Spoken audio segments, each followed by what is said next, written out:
para el mundo. IUS Canal Multimedia Radio.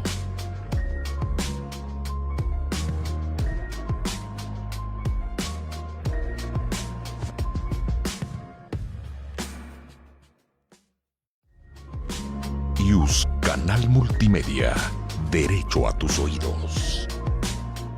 Desde la Ciudad de México, IUS Canal Multimedia presenta Mundo Forense, conducido por Zoraida García Castillo, Anaí Rodríguez González y Carla Vázquez Barrera. Un programa de la Escuela Nacional de Ciencias Forenses y la Facultad de Derecho de la UNAM.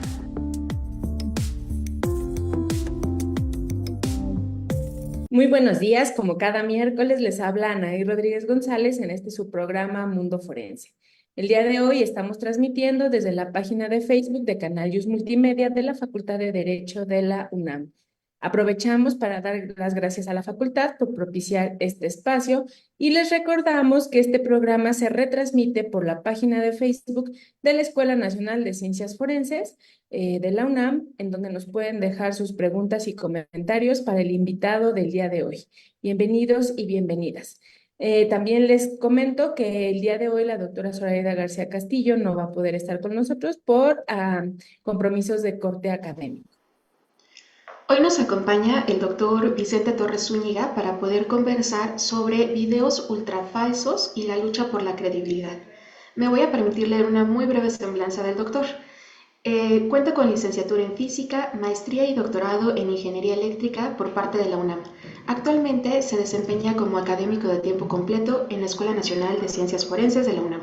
Con 21 años de experiencia, este docente ha impartido cursos en la licenciatura en física y en los posgrados de física médica e ingeniería eléctrica. Es autor de 45 trabajos académicos que han sido publicados. Está a cargo del lugar llamado Escena del Crimen aquí en ENACIF y del aula digital, así como del centro de documentación y el apoyo al laboratorio general de la propia escuela. Es coeditor de la revista digital de Ciencias Forenses y además es vicepresidente de la Asociación Americana de Profesores de Física. También es parte de la Asociación Mexicana de Criminalística y pertenece al Sistema Nacional de Investigadores. Ha obtenido distinciones por sus trabajos en fotografía científica y en divulgación de la ciencia. La identidad de las personas a lo largo de la historia ha estado vinculada estrechamente a su representación gráfica, desde los retratos de los antiguos gobernantes hasta las imágenes digitales de hoy en día. La evolución de la tecnología ha democratizado la creación de imágenes, pero también ha dado lugar a la preocupación sobre el uso indebido de estas herramientas, especialmente en el ámbito de los deepfakes. Estos pueden ser utilizados para distorsionar la realidad y difamar a los individuos, lo que plantean desafíos no solamente éticos, sino también legales. Sobre esto nos va a hablar el doctor Vicente Torres. Bienvenido. Hola, muchas gracias por la invitación. Gracias, Carla, gracias, Anaí, y muchísimas gracias a la doctora Zoraida y por supuesto a la Facultad de Derecho. Para mí es un gran privilegio estar en primer plano con ustedes, porque por mucho tiempo estuve apoyando al programa de Mundo Forense con voz en off en una serie de cápsulas por cerca de 4 años, los átomos de Lockhart, y eran unas capsulitas de alrededor de unos 5 minutos. Entonces, al día de hoy, con mis intervenciones en pantalla, yo creo que soy la persona que más ha hablado en este programa, pero pues es un placer estar con todas ustedes. Sí, muchísimas gracias. Es cierto, el doctor Vicente Torres se encargaba de las cápsulas de Lockhart, las cuales extrañamos en la programación de esta temporada de Mundo Forense. Bueno, desde la pasada, ¿no? Que ya no están presentes, pero bueno, entendemos que también las actividades académicas a veces nos llevan como por otras dinámicas. Me gustaría justamente empezar como la conversación, Vicente, preguntándote para quienes nos están escuchando y dado a esta introducción que tú acabas de dar, que nos platiques un poco qué es lo que tú haces dentro de la Escuela Nacional de Ciencias Forenses, cuáles son tus campos de investigación y cómo eso te lleva un poco al tema que estamos hablando hoy, que me pareció como, es un título así como muy, como que atrae mucho, ¿no? Porque con esta cosa de la inteligencia artificial y los videos que pueden ir creándose y cómo los temas de la posverdad, etcétera, creo que toma mucha relevancia. Entonces, nos gustaría para que nuestro auditorio te conozca, más allá de la voz de Átomos de Lockhart y sepa lo que haces en la escuela, que nos cuentes un poco esas líneas de investigación. Muy bien. Mira, yo principalmente de lo que me encargo es en el desarrollo de modelos que están relacionados con la física y con las matemáticas para todo lo que está relacionado con periciales cercanas, que pueden ser criminalística, balística, hechos de tránsito, fotografía y video. Entonces, muchas de estas especialidades periciales requieren un poquito más de desarrollos tecnológicos o fundamentos dentro de la técnica o algún tipo de innovación. Y yo usualmente es donde trato de aportar. En lo que se refiere a fotografías, imágenes, video, yo lo que hago es pequeños algoritmos que sirvan para saber si se puede confiar en una imagen o no, dependiendo del correlato que tenga adjunto a esa imagen. Y eso pues nos ha llevado pues a diferentes trabajos que tienen que ver con el análisis de la imagen desde el punto de vista físico, desde el punto de vista informático, y uno de esos derroteros tiene que ver con el de la edición de la imagen, tiene que ver con inteligencias artificiales, y dentro de ese gran marco existe algo que se le llama en español los videos ultrafalsos, en inglés es el deep fake, y en efecto es un tema, tanto la inteligencia artificial como este intercambio de rostros a través de inteligencia artificial, pues es un tema delicado, contemporáneo y popular en redes sociales y en nuestras comunidades. Y cuando yo vi el título del programa, o sea, justo me llamó la atención la expresión ultrafalsos, ¿no? O sea, ¿de qué tendríamos que estar hablando con lo ultrafalso para distinguirlo de lo falso, ¿no? Que en general sería como algo que tiene en duda su credibilidad, ¿no? O su apego a la realidad. No nos vamos a meter en temas filosóficos, ¿no? Para definir qué es la realidad, pero ¿por qué esta expresión de ultrafalso, ¿no? En una cosa que tiene que ver con la parte de la tecnología. Sí, es muy buena pregunta, porque resulta que las personas que provenimos de campos de conocimiento muy técnico, voy a hablar de astrónomos, voy a hablar de ingenieros, voy a hablar de físicos. Lo que tratamos cuando le damos nombre a las cosas, le damos nombre a nuestras técnicas, le damos nombre a nuestros objetos de estudio, pues terminamos buscando cosas que sean cotidianas para el resto o para nosotros nos resultan como atractivas, aunque no necesariamente tengan que ver realmente con esta parte tan técnica, ¿no? O sea, por ejemplo, los físicos hablan de partículas que tienen nombres bien bonitos, ¿no? Encanto es una de ellas, ¿no? Extraño es otra de ellas. Y en la parte relacionada con el análisis de imagen, ya de lo que sería en la parte forense, hablamos a veces de balística de imágenes, pero no tiene que ver con la balística de armas de fuego, ¿no? En este sentido, entonces vamos a lo que tú me preguntas, ¿no? O sea, ya es falso y ahora es ultra falso. Bueno, entonces lo que sucede es que la edición de las imágenes, pues como puso Carla el hincapié del principio, pues siempre ha existido. Existió con la pintura, existió con la fotografía analógica y ahora con la fotografía que es digital, pues ya existía. Pero el problema con las imágenes digitales de hace 15 años, 20 años, es que se notaba esa edición, se veía muy clara, ¿no? O sea, se impostaban las caras en cuerpos, se hacían cambios en los gestos y se notaba, sobre todo los efectos relacionados con la postproducción, después de grabar.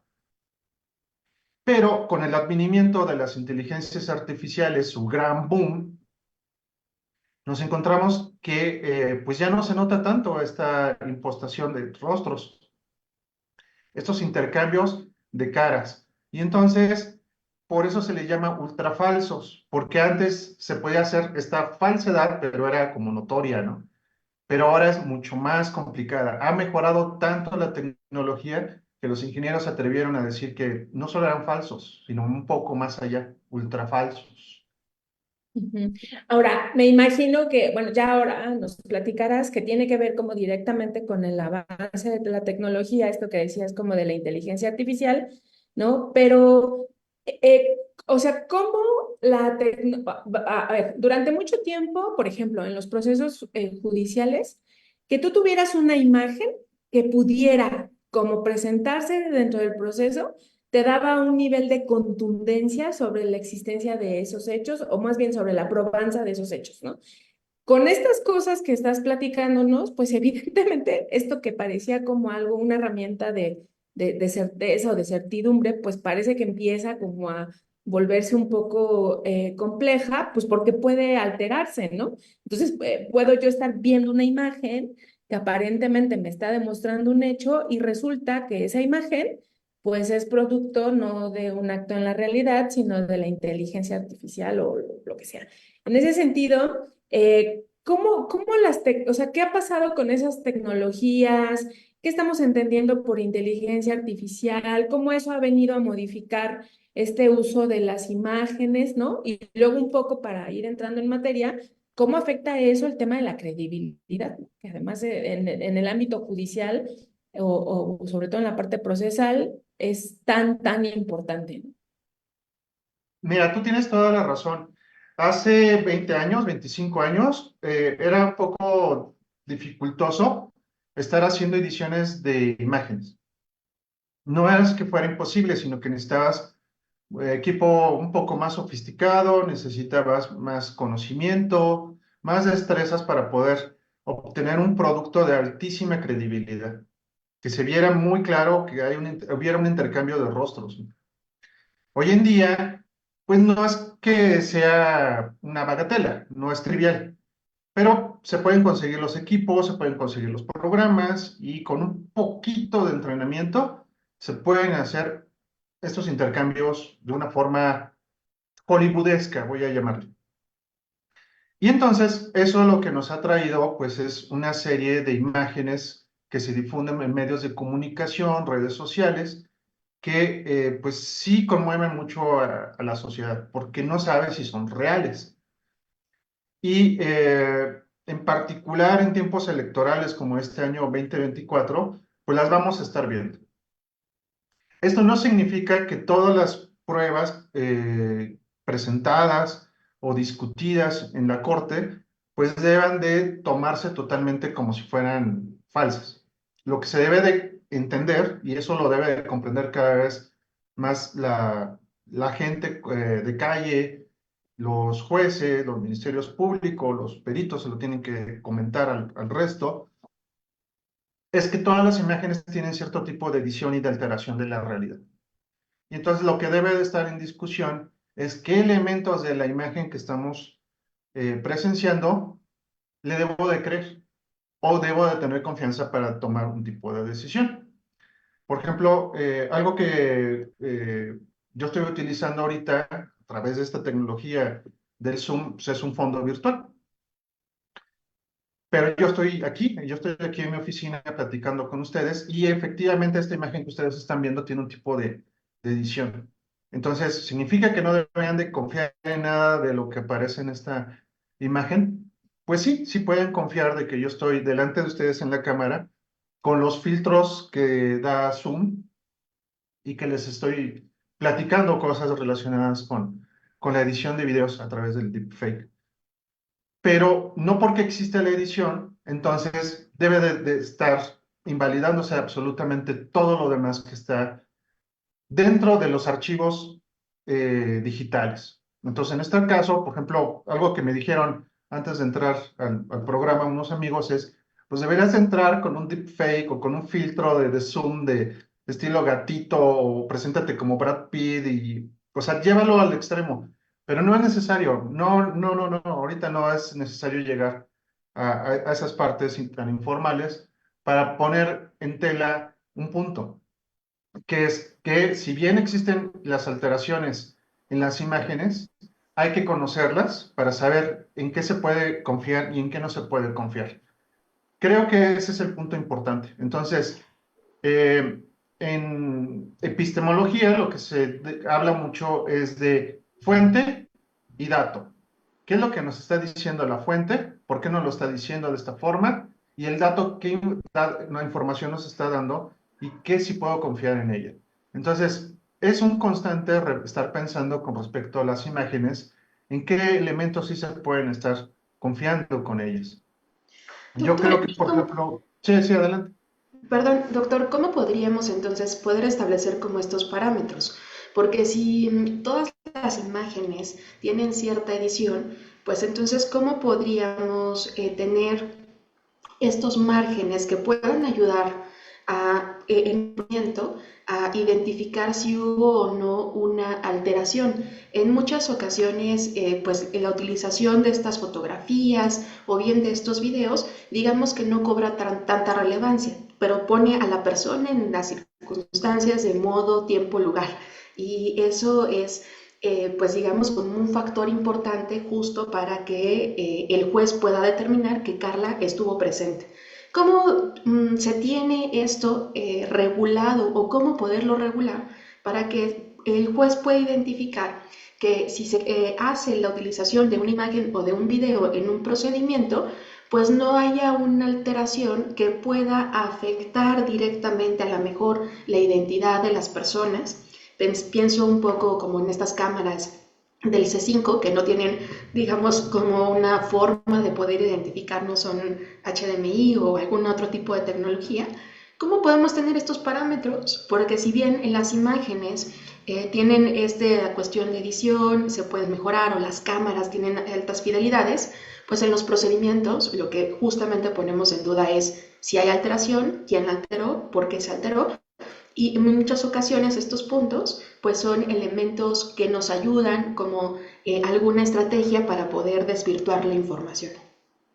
Es muy buena pregunta, Carla. Entonces vamos a llevarlo hacia la metodología de la investigación. Entonces, fuente y dato. Entonces, vamos a ir al ejemplo con el C5. Entonces, per se, si lo que nosotros estamos obteniendo es un video por parte del C5, sí le podemos hacer pruebas, pero lo más seguro es que encontremos que no hay una alteración a través de estas inteligencias artificiales o de deepfake para estar colocando a una persona en una situación de violencia, por ejemplo. Ahora, si fuente y dato, supongamos que ese mismo video lo estamos obteniendo directamente de redes sociales de alguien que lo subió. Entonces, porque proviene de redes sociales, hay que ser muchísimo más cuidadoso en el análisis de la estructura de los píxeles, de la estructura informática que tiene ese video, de lo que nos está mostrando. Entonces, es ahí la importancia que tienen las preguntas que nos hacemos a la hora de estar investigando un posible indicio. Vamos a llevarlo con otro ejemplo, ¿no? Una fotografía nada más. Entonces, en estas fotografías, lo que nosotros presenciamos, por ejemplo, pues es un rostro en un cuerpo que está intercambiado, ¿de acuerdo? Entonces, las empresas, algunas son más éticas que otras. Las empresas que se dedican al software, estoy hablando, por ejemplo, de OpenAI, lo que colocan dentro de las imágenes es algunos códigos que nuestro ojo humano no lo puede ver, pero que sí lo puede detectar una computadora y que está diciéndole, esta es una imagen creada artificialmente a través de tal programa. Está dentro de la estructura pixelar y aunque haya compresión, aunque se esté enviando por medios que eliminan metadatos, como se encuentra incrustada dentro de los píxeles, sí se puede localizar estas pequeñas marcas llamadas marcas de agua, así es como técnicamente se llama. En la Unión Europea se está hablando mucho en los temas relacionados con la inteligencia artificial, pero en general. Y una de sus resoluciones recientes dice que lo que se debe realizar es una responsabilidad sobre las empresas que utilicen la tecnología. Entonces, si yo soy una empresa que está ofreciendo el servicio a través de una app, un programa, entonces yo debo ser responsable también por los productos que se estén generando con esto. No basta nada más el disclaimer, por lo menos es lo que se está discutiendo allá en Europa. Aquí en México sí estamos un poquito lejos con respecto a la legislación relacionada directamente sobre las tecnologías. Sí es muy clara con respecto a temas de difamación, pero en lo que corresponde a cómo se deben de utilizar estas tecnologías y cómo se deberían de investigar, nos falta bastante camino como sociedad para poder llegar a buen puerto con ellas. Es un poco como, o sea, si estoy entendiendo lo que se está buscando, por lo menos en lo que se ha hecho en la Unión Europea, es que las personas que hagan uso pongan como una marca en sus productos donde digan, esto fue hecho con inteligencia artificial, una cosa así, como para poder advertir al receptor o al consumidor de esos productos, pues el origen, lo que decías tú, la fuente, ¿no? De donde se obtuvo el dato. Es claro, sí, está muy bien eso, sí, porque lo que es importante tanto para la libertad de expresión como para salvaguardar a las personas, sus datos personales, es aclarar qué tipo de dato, qué tipo de información es lo que tienen enfrente de ellos. Entonces, si de entrada lo que se está diciendo es, esto es una parodia, esto fue editado, esto solo tiene fines, pues, no sé, educativos, lúdicos o de información, entonces ya le podemos nosotros dar, pues, el valor apropiado que tiene esa información. Entonces, si lo que se le está presentando, por ejemplo, a un juez, pues es una parodia, pues lo debe considerar pues, en ese tenor, que es lo que esté ahí enfrente. Pero lo que se le está presentando, se le está diciendo que es real, ya sea en los dichos o en las acciones, entonces lo va a valorar de otra forma y puede ser entonces de una consecuencia pues muy importante para los individuos que están involucrados en la querella.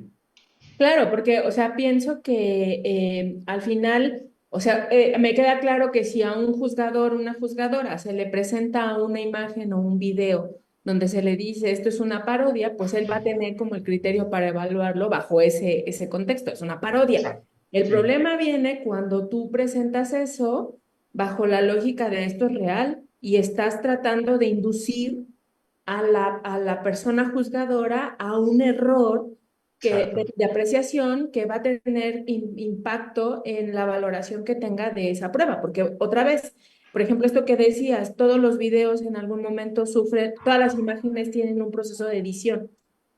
Eso no significa que se comprometa su veracidad o su fiabilidad, ¿no? Pero lo tienen. Entonces, por ejemplo, que una persona juzgadora sepa eso, permite como ir un poco con, no con reserva, pero un poco sí con tiento sobre la presentación de este tipo de materiales, ¿no? Y no asumirlos como una verdad como absoluta. En ese sentido, yo quisiera preguntarte dos cosas. La primera es si pudieras como ahondar un poco más en estas cosas que tienen que ver con los mecanismos a través de los cuales se identifica que una imagen, en este caso un video o una fotografía, puede estar editada por inteligencia artificial, ¿no? Eso creo que es muy interesante, que saber que aunque de primera percepción parecen muy reales y logran a lo mejor engañar, existen mecanismos a través de los cuales pudieran identificar justamente la fuente. Y luego, lo segundo que tiene que ver con la materia de este programa y que es como cómo se lucha por la credibilidad frente a materiales como estos. Muy bien, mira, vamos por la parte relacionada con estos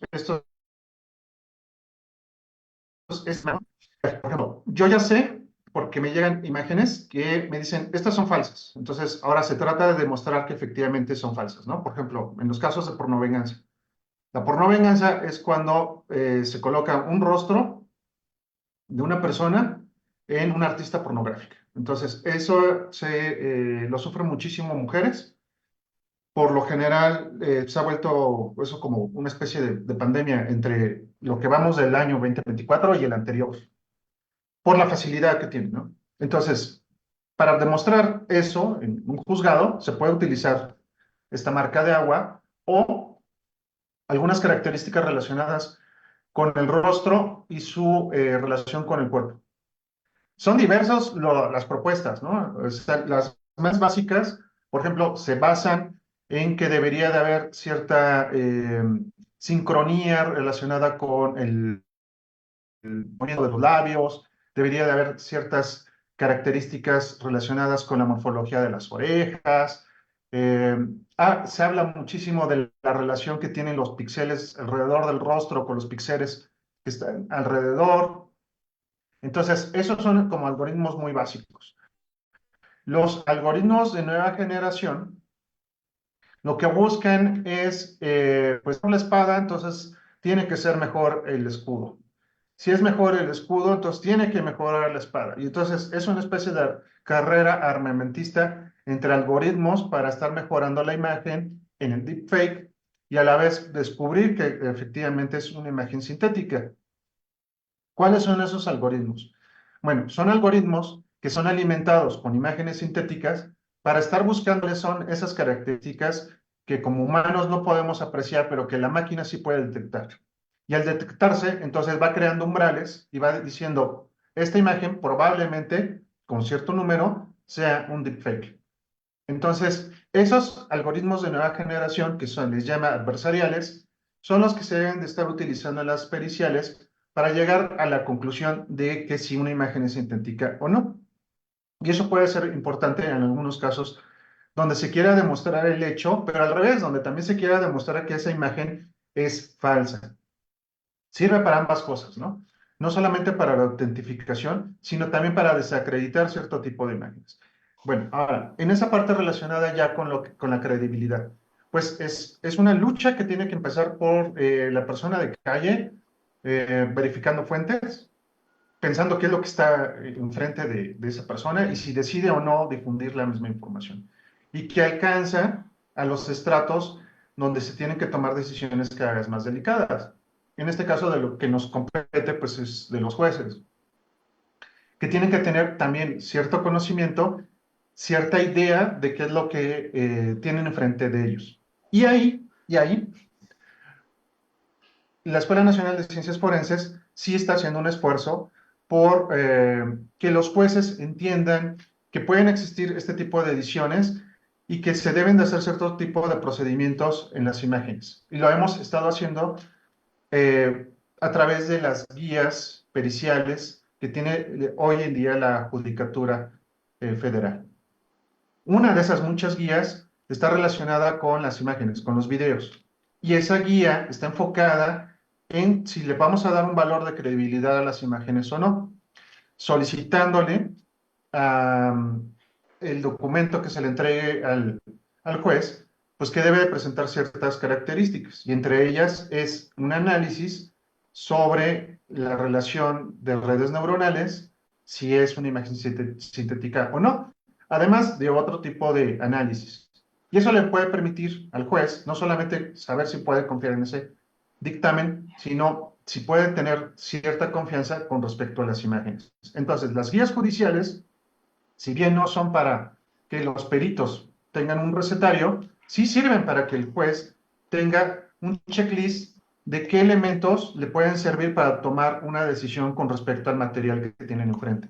No solamente el dictamen, también el indicio que se va a convertir en la prueba. Entonces, va por ahí los esfuerzos que tiene la Escuela Nacional de Ciencias Forenses. Porque después esa misma imagen se puede convertir pues, en una autentificación de placa, una autentificación de persona a través del rostro o a través de una recreación o reconstrucción de hechos, la autentificación de acciones que están saliendo en video. Por ejemplo, una persona que se ve que tiene un cuchillo o un arma y la está blandiendo contra otra persona, ¿cómo puedes confiar en que existía el cuchillo, si lo estaba blandiendo y si era esa la persona? Entonces, por eso necesita etapas previas antes de utilizarse en periciales específicas. A mí me parece justo que estos esfuerzos que ha hecho la escuela de tener parámetros para poder ayudar a la valoración de elementos que se dan en el juicio, en efecto son muy valiosos y también considero que son una herramienta muy importante justo para las partes, en el entendido que tanto el Ministerio Público, el asesor jurídico o el abogado defensor pues tenga herramientas para poder hacer precisiones a los peritos para que ellos puedan justo hablar sobre estas cuestiones de las imágenes, la fiabilidad o no de la fotografía o del documento o del material que se está ocupando. Sin embargo, yo también lo que veo un poco en todas estas temáticas es que va involucrado la imagen, temas de datos personales, tema de protección de propiedad intelectual posiblemente. Entonces, ¿cómo es que está la legislación en esas temáticas? Porque entiendo un poco el panorama que se da a partir del desahogo de estas pruebas para temas específicamente penales o para comprobar algunos aspectos, pero ¿cómo está regulado en nuestro país o no está? ¿Qué hay en materia justo de protección de datos, de la imagen y de cómo, digamos, si se tiene pensado, no sé, hacer a lo mejor una base de datos en donde se pueda justo tener la imagen de todas las personas, si esto sí es viable, si no, cómo estamos en cuanto a este tipo de temas, porque tal vez la base más grande que tenemos es la del Instituto Nacional Electoral, pero tiene otros fines, que es únicamente para votación, no es para identificación, o cómo es que estamos en esos temas, doctor. Ok, mira, lo que nosotros hacemos es finalmente seguir las tendencias internacionales y usualmente seguimos a la de Estados Unidos. Sin embargo, ahí hay varias cosas que considerar. Por ejemplo, los rostros para cuestiones de identificación. Una gran base de datos de rostros para identificación siempre se ha considerado que es un arma de doble filo. Por un lado, sí es muy útil para hacer la identificación de personas, algo que es una necesidad en nuestra sociedad mexicana violentada. Pero por el otro también se considera que puede convertirse en un instrumento represorio si existiera pues un gobierno dictatorial. Es tal cual como se ha manejado esa idea. Entonces, en general, yo estoy alineado con las ideas que tienen algunas organizaciones ONGs, algunas como Data Cívica, ¿no? Entonces, yo no estoy muy de acuerdo en que se utilice grandes bases de datos de rostros para hacer identificaciones en tiempo real, por ejemplo. Sí creo que existen varias bases de datos y que se deben de resguardar con mucho cuidado eh, la información que está ahí. Con todo, la verdad, hay que decirlo así, nosotros como individuos somos los grandes